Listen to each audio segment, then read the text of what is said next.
Hi there, my name is Olivia, and I work at the Coalition on Homelessness. Hey, I'm Cooper Arona. I'm a disabled firefighter, street medic here in San Francisco for the unhoused, and volunteer and outreach worker for the coalition. Yeah, and we just want to take the time to thank you all at the Society for the Study of Social Problems with awarding us the Thomas C. Hood Social Action Award. Thank you. So, Cooper, why don't you tell us a little bit about what the coalition's all about? Um, I think the coalition is basically here to have our backs, to have Mm, people that are unhoused, are treated so unfair, mm, day in and day out. Never never really having a come up, a way to rise above some of the mm-hmm, bullshit that happens out on the street. mm-hmm, And not only that, that our city leaders pretty much leave it out, to struggle, survive, try to make it on your own without any support or any structure or anything that makes them feel like they belong or that mm-hmm, they even exist in a city that they most love this city like I do. I love my city. mm, I'm disappointed in my city, but it would be nice if our city leaders asked what we need, what we want, what would help mm-hmm. us climb up and end our homeless, like, our I don't know what to call that.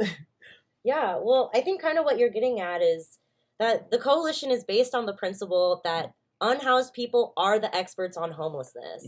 I think, Cooper, you were telling me earlier about how city leaders, the mayor, supervisors, they don't listen, they don't ask homeless folks what they think the solution should be. Yeah, yeah, that's so true, and so I don't know how any other way to explain it to get their attention.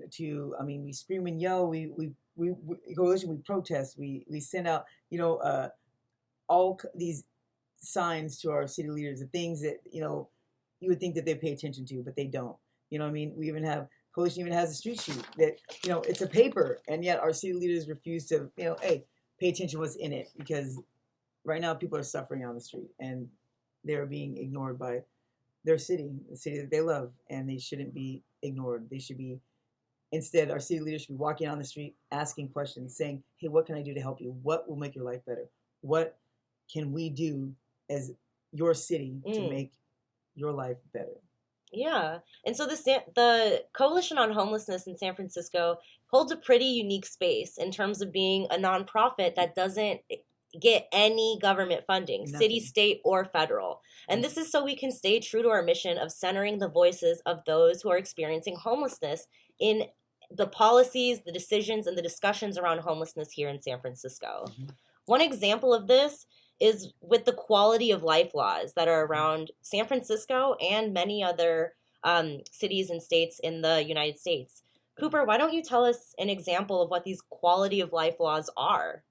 Well, the police, they love to do anything they possibly can do to maybe harass and or move along, someone that's unhoused.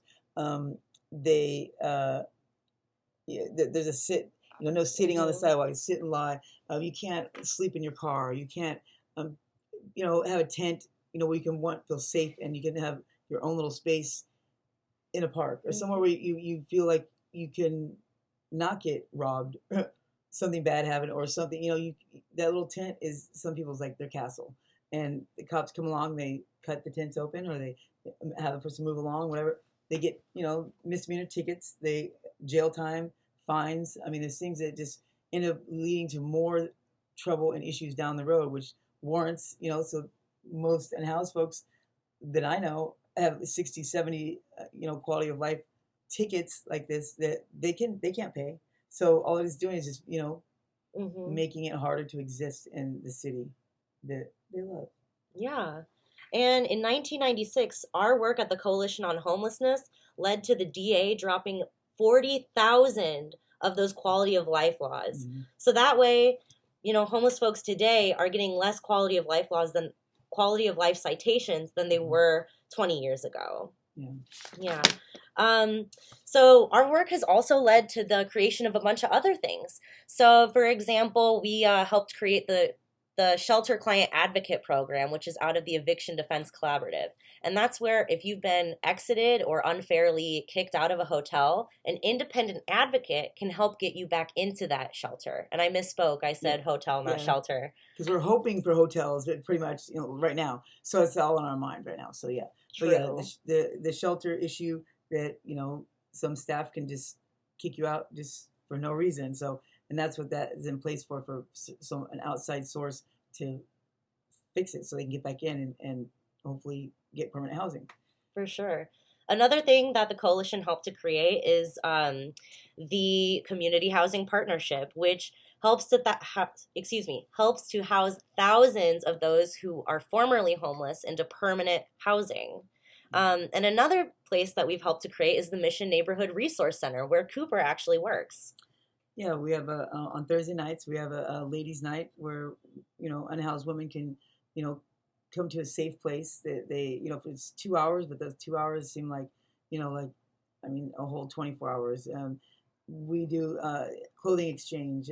We do they get a hot meal. They can sit in a chair and just relax without and talk to other folks that they feel like it's more like a kind of family environment. Not only is there clothing hygiene, but also we have harm reduction. So the folks that need those types of things can come and get it without being looked at or made to feel uneasy or uncomfortable. It's very open door, very chill, relaxed, and want people to feel safe, comfortable, and that they can trust and believe in the staff that's there and feel like they had issues, whether they can come to us. And we're hoping to provide a little bit of structure and stability so that they keep coming back. Yeah.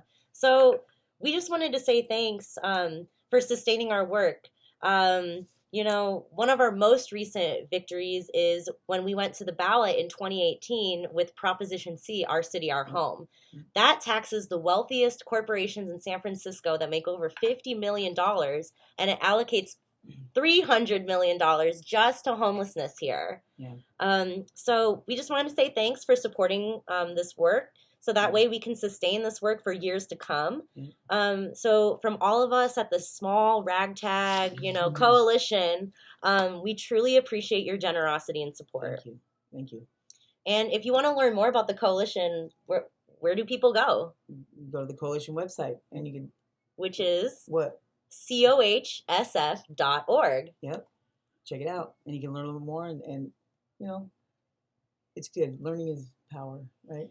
Yeah, and if you want to learn more about Cooper, who is one of San Francisco's unhoused residents who is doing some awesome work here in the city, you can go to cooperwashere.com or check out the documentary, which is under the same title.